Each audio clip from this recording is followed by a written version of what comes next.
Lots of fun stuff. Okay.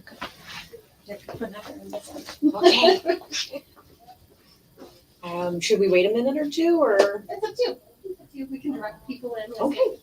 Sounds good. Well, let's get going. I'm Patti with the Birdhouse, and I'm going to teach Binoculars 101. What we're going to do is we're going to start off with what the numbers mean.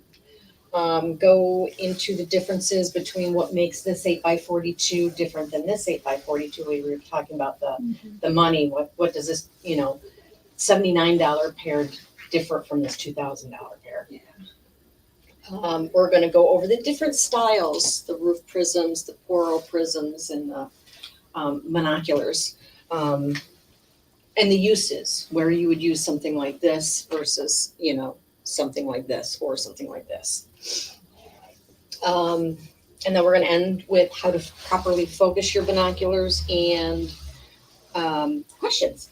But feel free to ask any questions during. What do the numbers mean?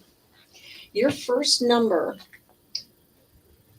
on your binoculars usually is typically like an 8 or a 10 or a 12 or a 7. That number is your magnification. So things are going to seem as 8 times as large to you. Most birders use an 8 magnification or a 10 magnification. There's trade-offs. 8 magnification is going to give you this nice wide field of view, which is great. 10 magnification, you're going to get a little more detail, but your field of view snaps down. So you got to be really good at looking at that bird and bringing those binoculars up to you. Plus, any shake you have will transfer through a pair of 10 magnifications easier than they will an 8. So if you have any shake, it's better to go to an 8.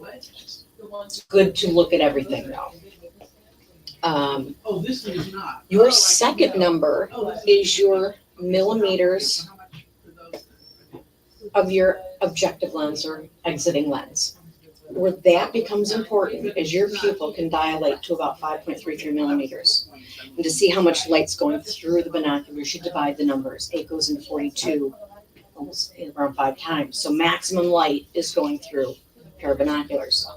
So what's the difference between this pair that's 8x42, that's 139, versus, let's say, the Viper, which is 489. It's all optics and coatings, different grades. Nikon has dielectric coatings inside and out, and what that does is disperse the light, gives you a sharper image. So you're still going to see great things, but you can get a little better image. Okay. Now, here's the big thing: is binoculars are very personal. You have to look. What you see in a pair of binoculars will be different than what I see, versus what somebody who looks under a microscope every day will see. So that's where the grades come important. You might not notice the differences, or somebody else might. So the rule of thumb is buy the best pair of binoculars you can with your budget. And the best pair of binoculars for you are the ones you're going to use. So if you get a $2,000 pair and you're afraid to use them, it's not worth it, Plus there's some neat things like Nikon with their Monarch 7 series did something with their optics to make their field of views even larger. Their 10x42 field of view is actually larger than the field of view on the Monarch M5s. So, but that being said, that shake, and I would tell you I have shake, and I have the 10x42s in the Monarch 7s and the 8x42s in the Monarch 5s, and I use my Monarch 5s because I have shake. So the 10x42 isn't going to gather quite as much light as the 8x42. No. But that being said, with the M7s, the top of the line Monarch series, they're bright. They're really, really bright. But as a general rule, yes. And 10x50 would be significantly heavier. Yeah. 10x50s are great. They're a lot heavier, but there's different purposes for some of these guys. Um, 10 by 50s, these are what they call poro prisms. There's mirrors in them. They tend to be pretty darn heavy. My first pair, As if you,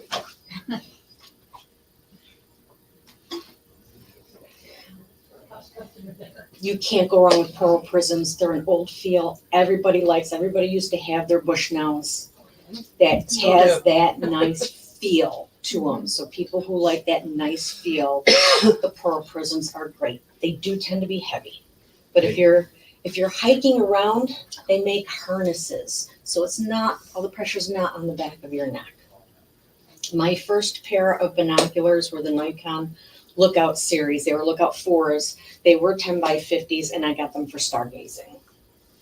Because stargazing, you want a really large objective lens. You want to gather as much light as you can in with them. Poro prisms are a great price. You usually can get them, they're great for entry level on up, depending on the optics that you get. They're just wonderful. I love them. These are roof prisms. There's no mirrors in them. The light goes straight through, and they tend to be a little bit lighter. Like these are the P3 10 by 42s.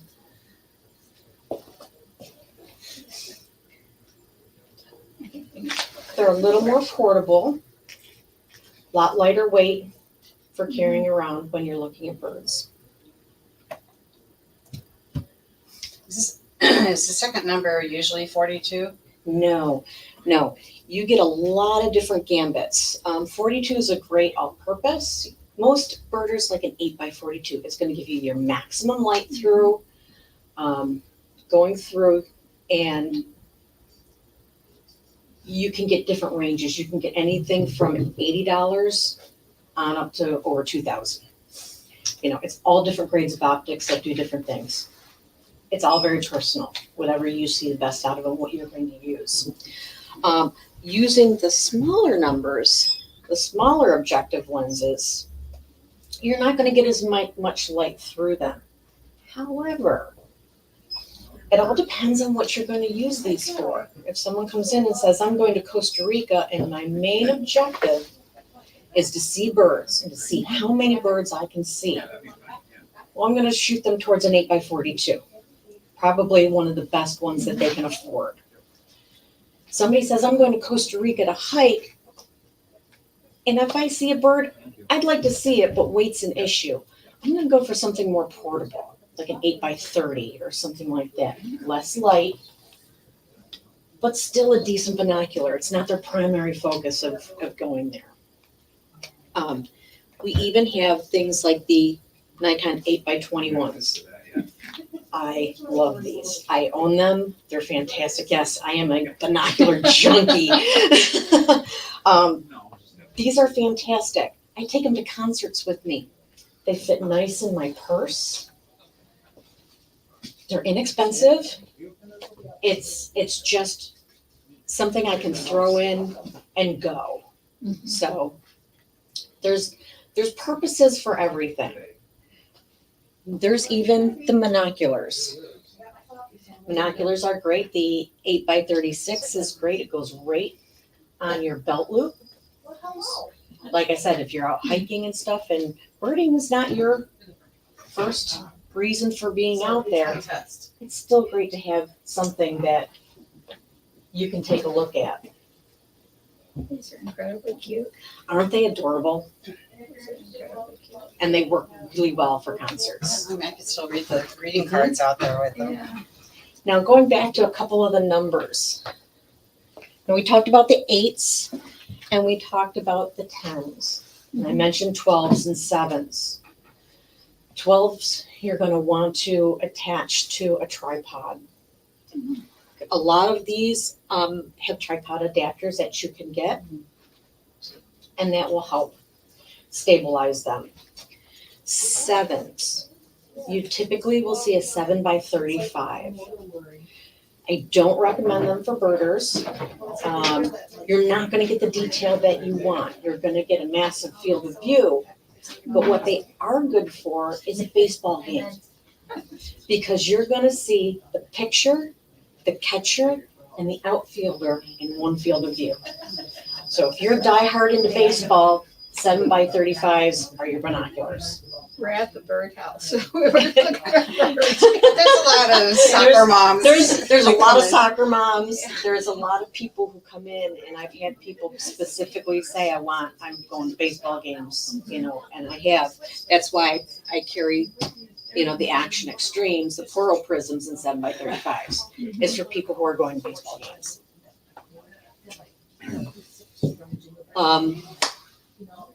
Explain some of the uses for it. That's what we typically do is when somebody comes in, we ask them questions. What are you going to be using these for? Are you going to be using, if you're just going to be looking out your back window, your feeder. Am I going to recommend a pair of Leicas for you that are $2,000? Probably not. I am probably going to get you in the Pro Staff, maybe the Monarch M5 range and stuff. But if you're hiking, it all depends. It's all very personal.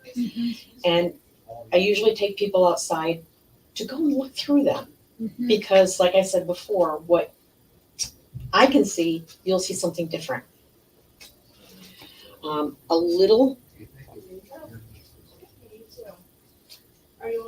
Last but not least, we're going to teach you how to focus these suckers.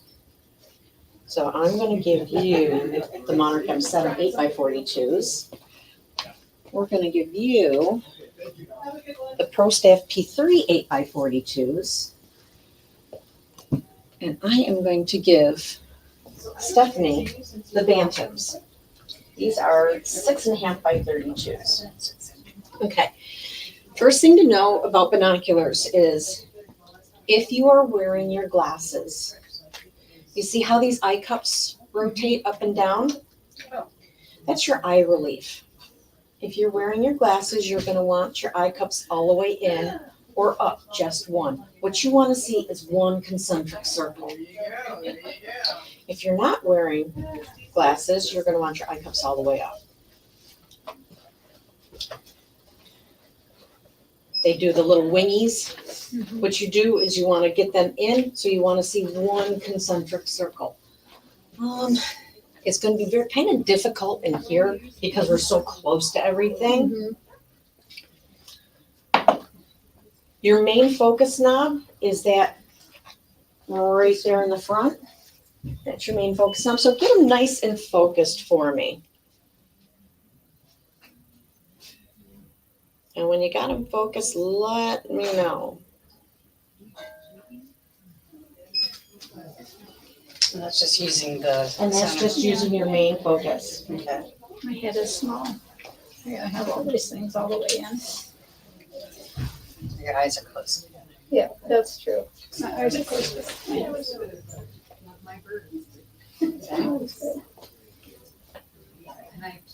yeah. Ooh, I can see her earrings. Woohoo! Okay, when you got them nice and focused, what I want you to do is pull them down and take a look at that right barrel at the top. There's a little dial. You're going to see a line, and on the binocular barrel, you'll see a dot, a minus to the left, and a plus to the right.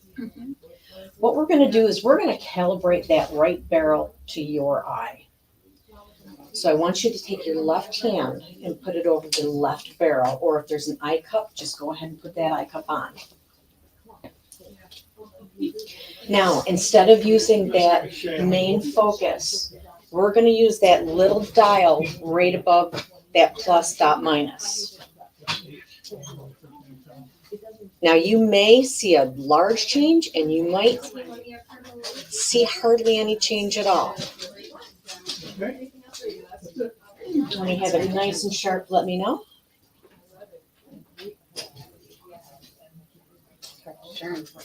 Yeah, typically your diopters are pretty hard to turn. Some of them, like the Monarchs and the Leicas, actually have locking diopters, which is actually really nice.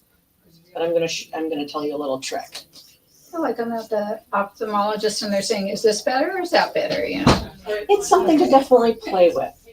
But Okay. once you have that done, you're gonna look at where that line ends up on your binoculars, and that will always be you. Near and far, you will only need to use your main focus. So my suggestion, if you're sharing binoculars, which my husband and I sometimes do, I have a silver Sharpie marker. I have 2 dots on it. I'm the left dot. So before I use it, I take a look and make sure that my line is on my left dot, on my silver Sharpie dot. And then I don't need to worry about calibrating my binoculars. They're already done. Near and far, I'm only going to use the main focus. Is this a, oh no, that's just a hook for the strap. And that's how you properly focus your binoculars. And then you take this off and theoretically, everything's perfect. Everything should be really nice and sharp. Near and far, only your main. Now I will tell you one more thing, that you'll see on some binoculars. You'll see like this pair, P3s have a 7.0 degrees on it. And you'll see like 5.4 or different degrees. That's your field of view. Anything over 5.4 degrees is considered wide angle. So if you hear somebody talking about, I want a wide angle, they're talking about the degrees. Anything over a 5.4 is a wide angle. What's the first number you're talking about? That is, So it's like 10 by 42. Or my 6.5? Nope, It's the third number. thank you. it's actually your third number. If yours doesn't have that on I'm there. 8 by 42 and then 8.2. You're Oh, I see. 8.3. Okay. Those don't have the degrees on them. But I'm sure in the box will have that information. That's funny. Um, I've never come up to the that inside. is a little That's bit hysterical. about binoculars. I will tell you, Wait, one of the things that makes Leicas so expensive, like Leicas are a German optics company. They do microscopes, etc. These guys, not only are the optics absolutely fantastic, I want to get it clean. but the glass is set in steel cages. This will never go out of alignment. You can drop it on the floor. It will never go out of alignment. Hmm. The other thing with Leicas is some say they're waterproof, which they are, but you don't want to leave them in the water. Leicas are waterproof to 16 feet underwater. Oh my goodness. But like I said, there's trade-offs. These are the 10 by 42s. They're 1,000. Feel the weight. Oh my gosh. They're heavy because it's steel in there. There's Yeah. steel in there, but they are phenomenal. And to the person who wants the next jump up, you just can't go wrong with them. But that's Binoculars 101. It's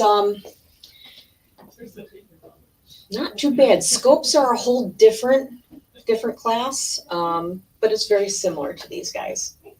If you're going to use a scope though, you need a tripod and you need to get set up somewhere.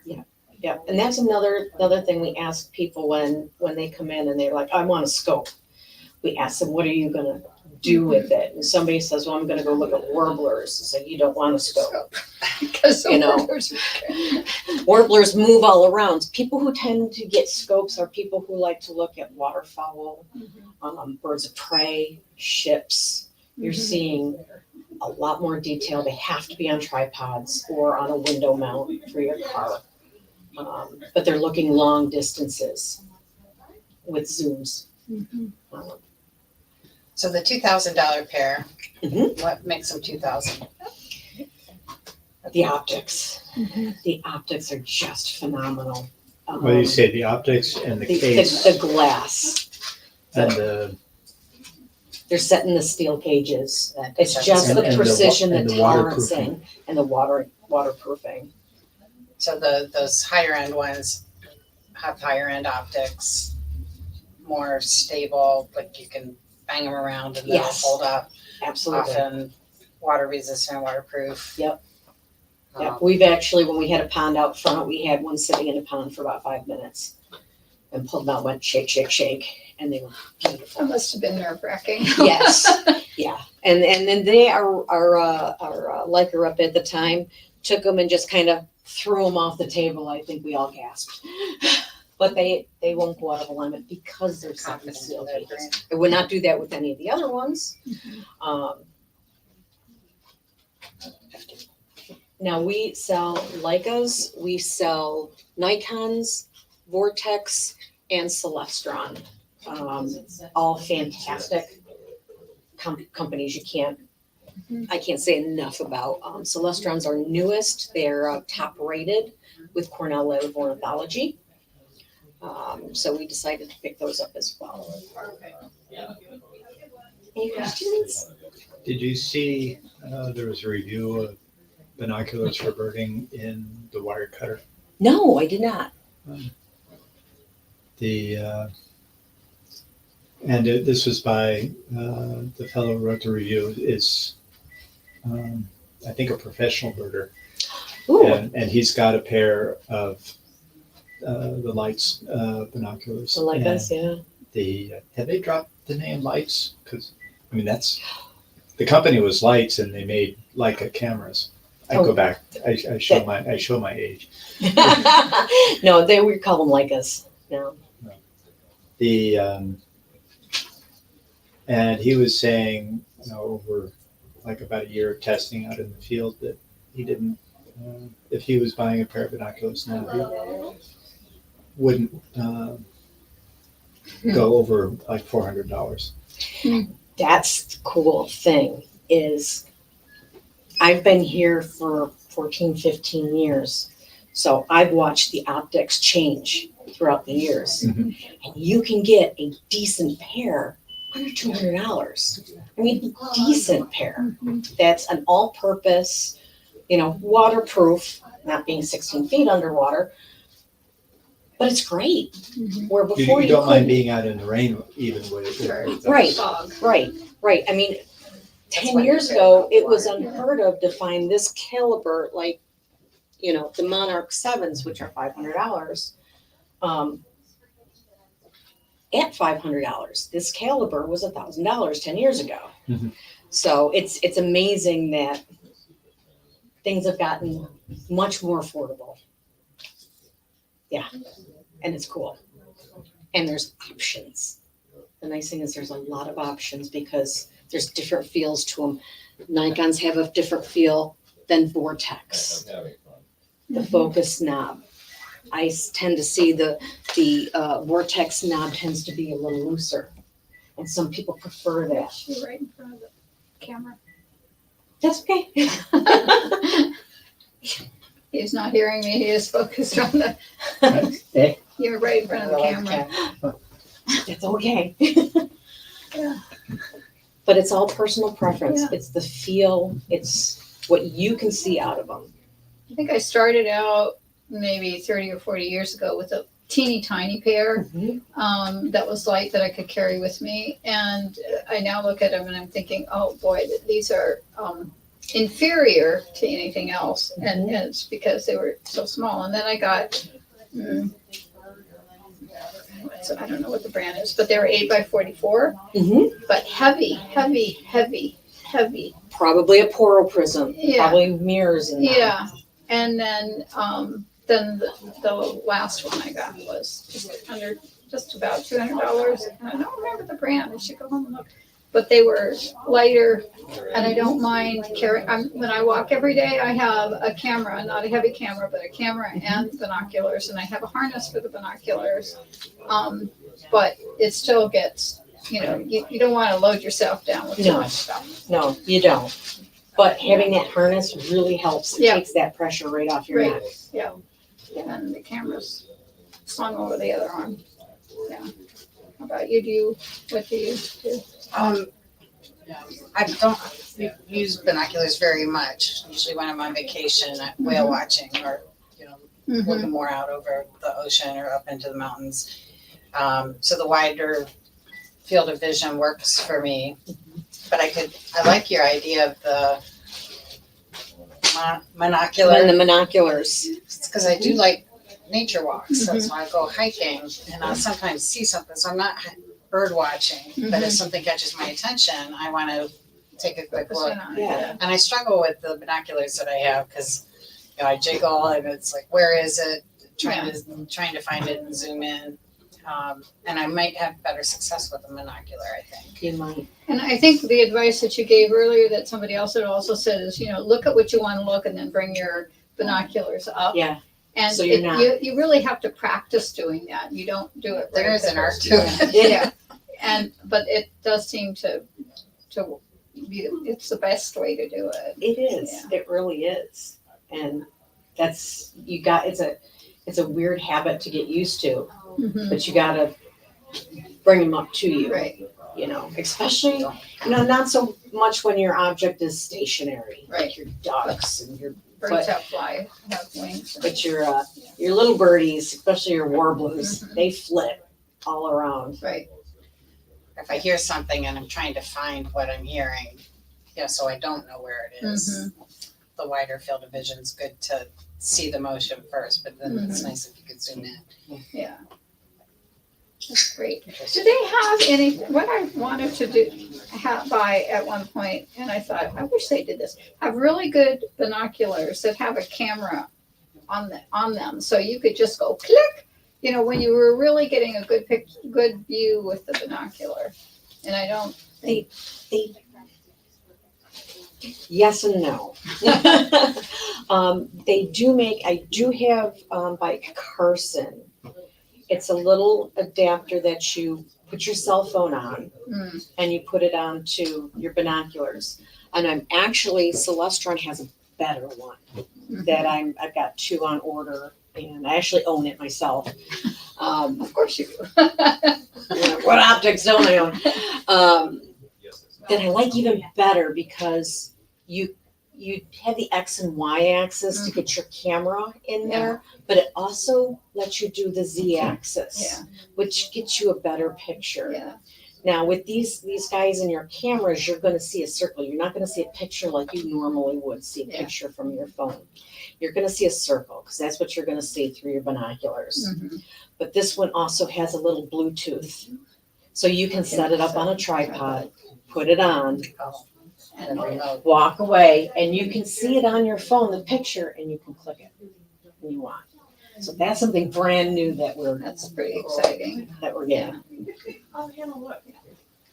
Somebody asked me once about binoculars with a built-in camera, and I'm thinking that's what they make long lens cameras for. Yeah. You basically have the monocular, and then take the picture. So Those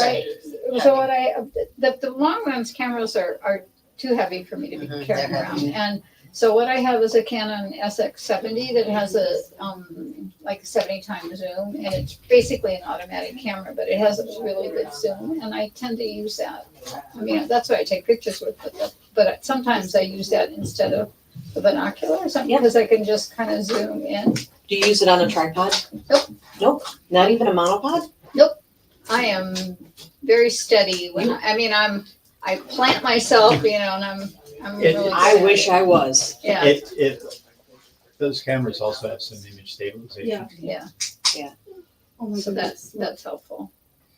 So it all kind of boils down to what our goals are when we Right. step out the door. And what Right. do we want to be prepared for? Should Right. the opportunity present Right. itself? Yeah.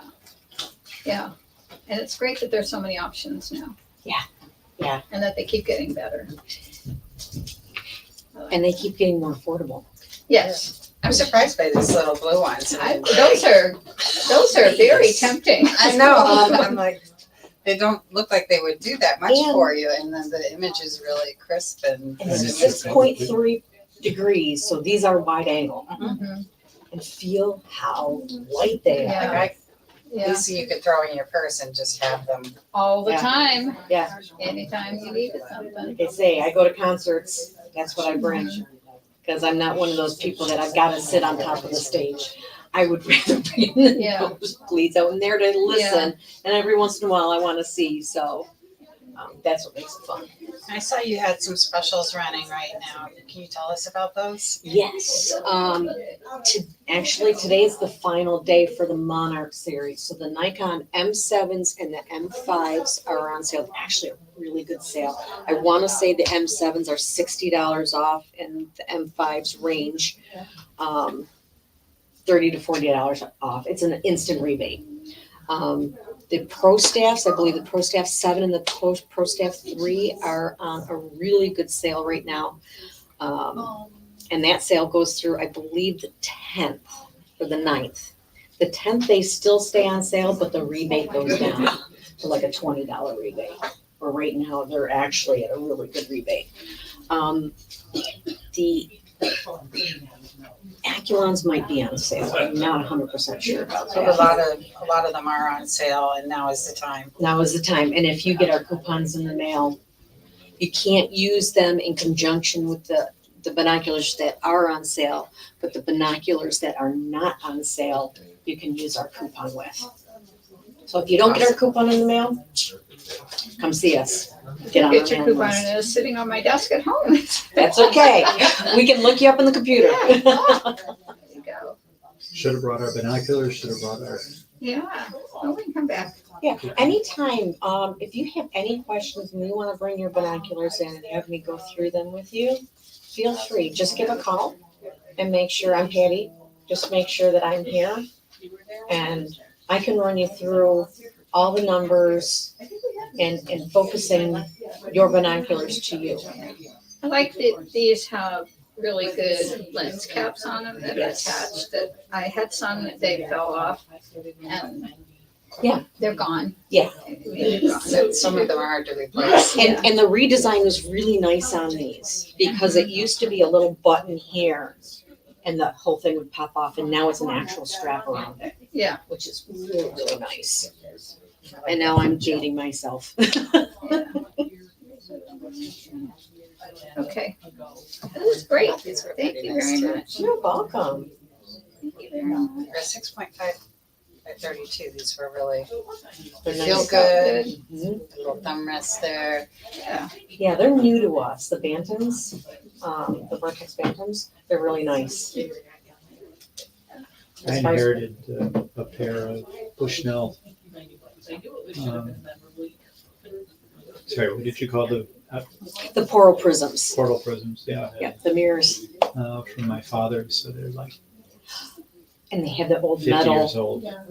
frames, and Yeah, and they have a good feel though. and Heavy, but well, they're this pair. These are smaller. oh, nice.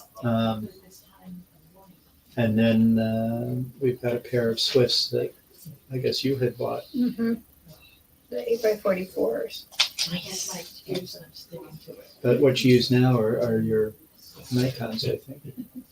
I don't remember that they're on. Nikon with the roof prisms.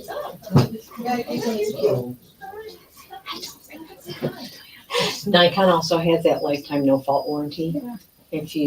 If something does happen to them. Hmm. All you have to do is go Nikon binocular repair, fill out the forms, send them in. If they can't fix them, they'll replace them for free. Wow. They're a very good company. That was good.